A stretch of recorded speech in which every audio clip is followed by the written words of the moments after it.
Lucas has always been super social. He talks to anyone and everyone. He knew every single person in the school. He's walking down the hallways and talking to everyone, and everybody knows Lucas. And they always did. Lucas has always been the biggest Vikings fan I have ever known. Lucas spent his whole childhood wanting to play football.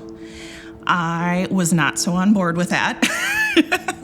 Finally agreed that he could play football in high school. So his freshman year, he started playing football at St. Croix Lutheran Academy. He loved it. We had gotten him a car. He would drive himself to school and home every day. The rule was that when he got to school, he was supposed to text me and just let me know, hey, I got to school. On the 28th of February of 2023, his dad had texted me in the morning and just said, oh, roads are pretty good. There were just a few slick spots, no big deal. And I preferred to drive him to school when the roads were not great.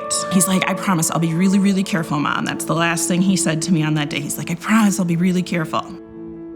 I got to work in Bloomington and I was sitting in my car and had not gotten a text message yet saying that he had gotten to school. He wasn't responding.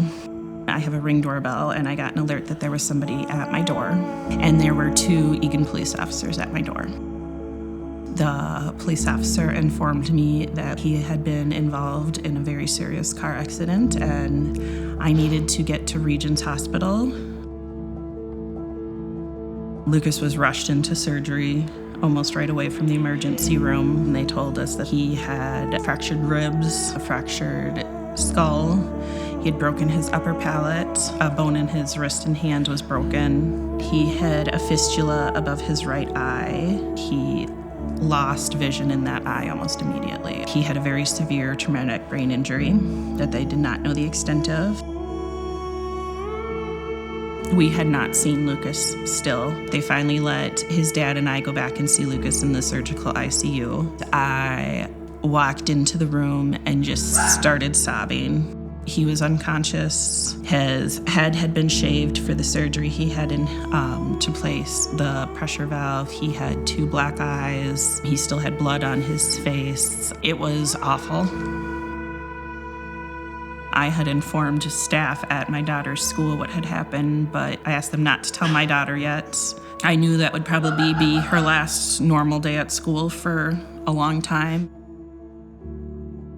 You could tell it was going to be a long run. They don't give you a timeline with a traumatic brain injury. Everything is just, it varies from brain injury to brain injury. The first day that he was in the ICU, he did wake up and give a thumbs up. It shocked everybody. The doctors were amazed. We were thrilled to find out that there was no spine or neck injuries. On my birthday was the first time he sat up, and I was like, that is an amazing birthday present. His class at St. Croix Lutheran had gifted him a signed Adam Thielen football. He just had cards and pictures all over his room. His room was just packed. It's never going to be like it was before the accident. My dad came up with a plan to modify the bathroom on my main floor and the sunroom to turn it into a space for Lucas. He goes to outpatient therapy at Gillette twice a week for occupational therapy, twice a week for physical therapy, and twice a week for speech therapy. He goes to the functional neurologist every other week. He's a neurochiropractor. And we have physical therapist who comes to the home twice a week to work with him. Right now, we just take it week by week or day by day.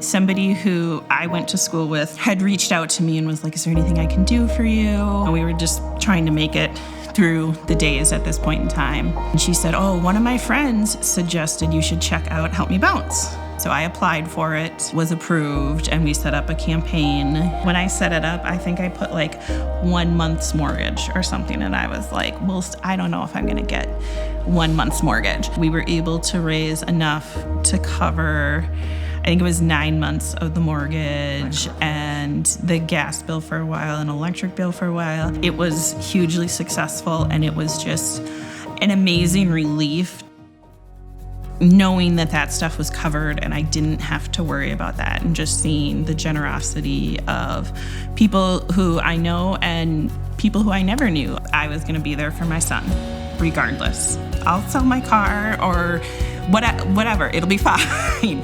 But we did not have to go to any of those extremes. The mortgage was taken care of. I could just be with Lucas. I could focus on being there for his recovery.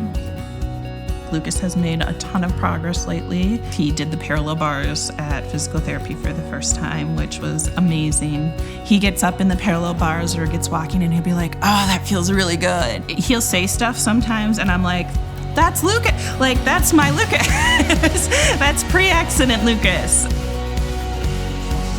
Hey, bud. Hi. Hi, buddy. What's up? I want to come in.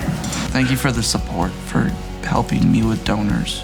Thank you. Help me bounce donors. Thanks for talking. You're welcome. You guys are great. Yep. Thank you.